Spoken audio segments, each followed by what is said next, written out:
Hello, everybody.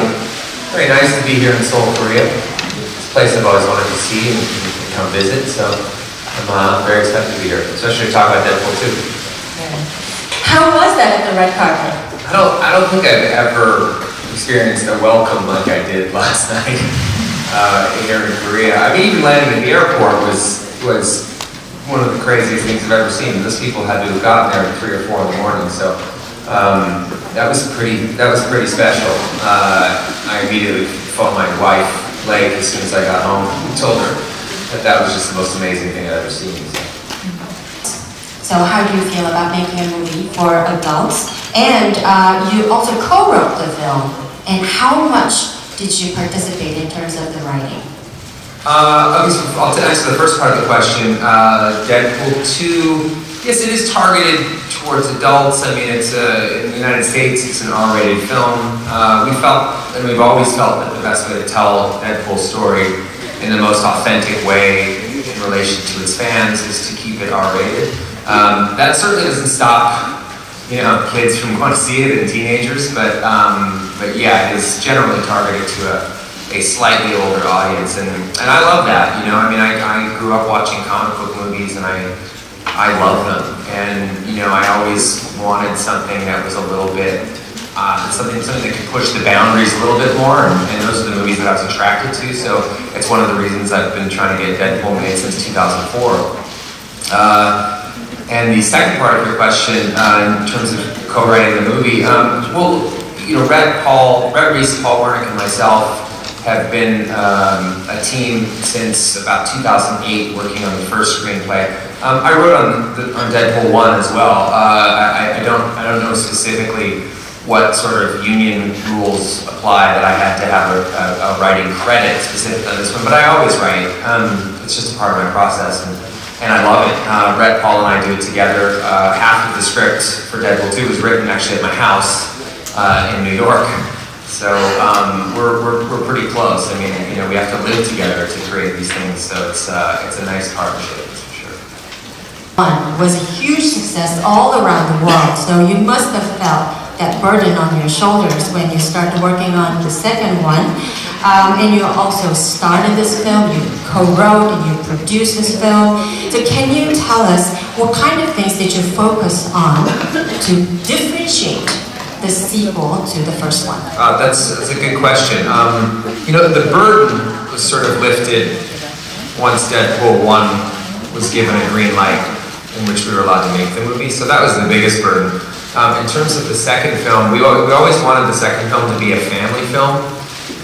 And I don't mean that in the sense of like The Lion King or something. I mean a family film in the sense that Deadpool 2 is about family. And not in the same, much in the same way actually that Deadpool 1 is a love story masquerading as a comic book movie. Deadpool 2 is a family film masquerading as a comic book movie. And for Deadpool to work, it's a unique situation because the character is called the Merc with the Mouth. I mean, he's very mouthy, he's over the top, he's outrageous, he does all of these things, but in order to ground him for the audience, we always, we as the writers have to take everything away from him. And this is something that we did in Deadpool 1, it's something that we're doing in Deadpool 2, and it's why I'm excited going forward that we get to sort of look at other avenues to explore Deadpool, like an X-Force film, and ways for him to work within a team or a group or a family dynamic is something that's really fun for us. So, but Deadpool 2 we were already writing it while Deadpool 1 was being made.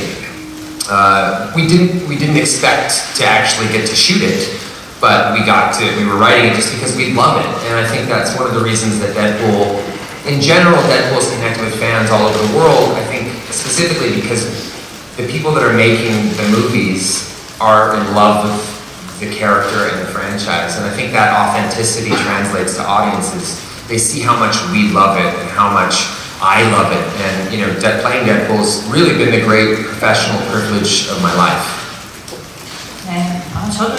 Well, Josh Brolin is Thanos in MCU. Never heard of it. And Deadpool is supposed to be the nemesis with Thanos. In the comics? Yeah, in the comics. Yes. So, did you have any, funny discussion with Josh Brolin, or did you make fun of it while shooting? Can you share some anecdotes? Yeah, Josh is one of those old school actors. He's a guy that, you could pluck him out of almost any era. And he carries with him a very heavy energy, and I love that about him, because in our story, Deadpool is the child, and in essence, Cable is the adult. And even though these two guys are at odds, and even though Cable is, fast becoming Deadpool's arch nemesis, there's this sort of an adult-child type dynamic.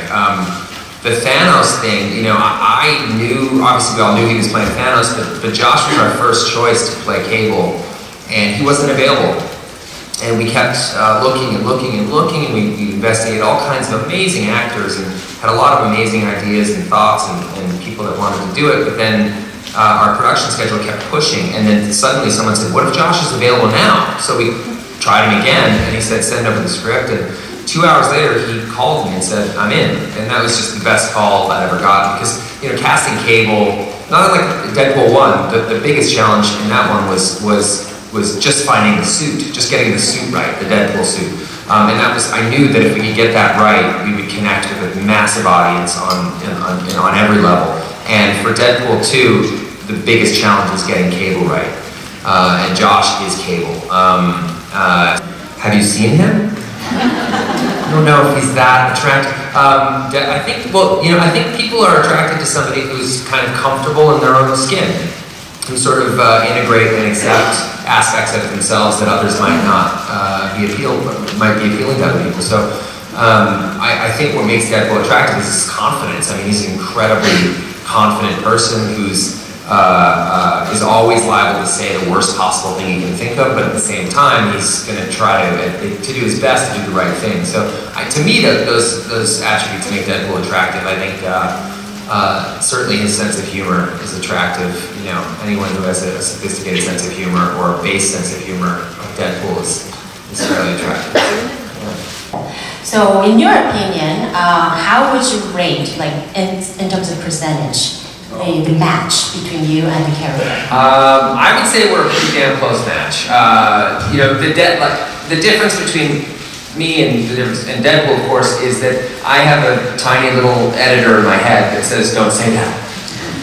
Deadpool does not have that editor. He just says whatever comes to mind. So I think that's this kind of key difference. I could, sit here and have a cordial and lovely conversation with all of you wonderful press people, and I don't think that Deadpool could do that at all.